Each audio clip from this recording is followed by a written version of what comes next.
खड़े होने से कोई बाधा तो नहीं बन रही? कहीं मैं जो खड़ा हूं, मेरे पीछे बैठे संतों को ऐसा तो नहीं कि सदगुरु के स्टेज पे दर्शन नहीं हो पा रहे? तो मैं सेवा जो निभा रहा हूं, उस सेवा का पर्पस क्या है, रीजन क्या है, ये पता होना चेतनता है। कि अब ये खड़े होने की सेवा निभ चुकी, अब ये बैठ के भी निभाई जा सकती है। गुरसिख सेवादार इतने चेतन होते हैं, इसलिए बार बार चेतनता का जिक्र होता है। जहां पे भी सेवा लगे, सेवा है क्या, करनी कैसे है? कहीं ये सेवा करनी तो सहूलियत के लिए थी, पर कहीं निभाने की कला मुझे नहीं आई, कारण मुझे समझ नहीं आया। तो जो संतों की सहूलत के लिए करना था, वो कहीं बाधा तो नहीं बन रहा? जिनकी सेवा में आना था, कहीं उन्हीं की बाधा तो नहीं बन रहा?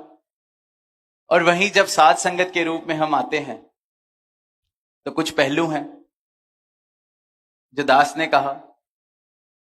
कुर्सियां देखते हैं, जो महात्मा महापुरुष जमीन पर नहीं बैठ सकते किसी भी कारण, उनके लिए कुर्सियों का इंतजाम किया जाता है।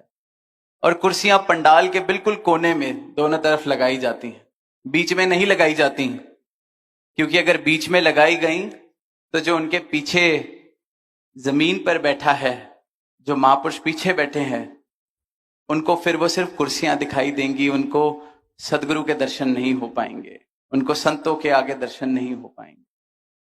तो ये तो वो व्यवस्था है जो सेवा दल ने कर दी, कुर्सियां कोनों में लगा दी। पर साथ ही सबके लिए कुर्सियां पूरी नहीं पड़ती, तो महापुरुष ये सेवा भी निभाते हैं कि हम अपनी बैठने की कई बार एक छोटी सी कुर्सी फोल्ड वाली फोल्डिंग चौकी लेके आते हैं।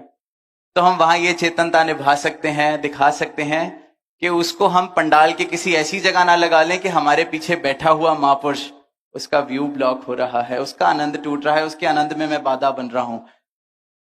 वो कुर्सी मुझे कोई सेवा दल आके बोले कि यहां ना लगाई जाए, आप भी साइड में चले जाएं, इस चीज की नौबत ना आए।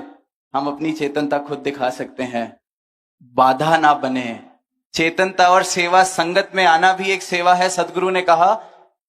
तो दास को लगता है कि किसी और संत के आनंद में मैं बाधा ना बनूं, तो मैं बहुत बड़ी सेवा निभा रहा हूं।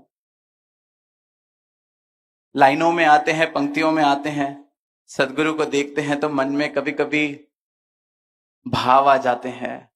तो हम कभी कभी जयकारा लगा देते हैं चलती हुई लाइन के अंदर।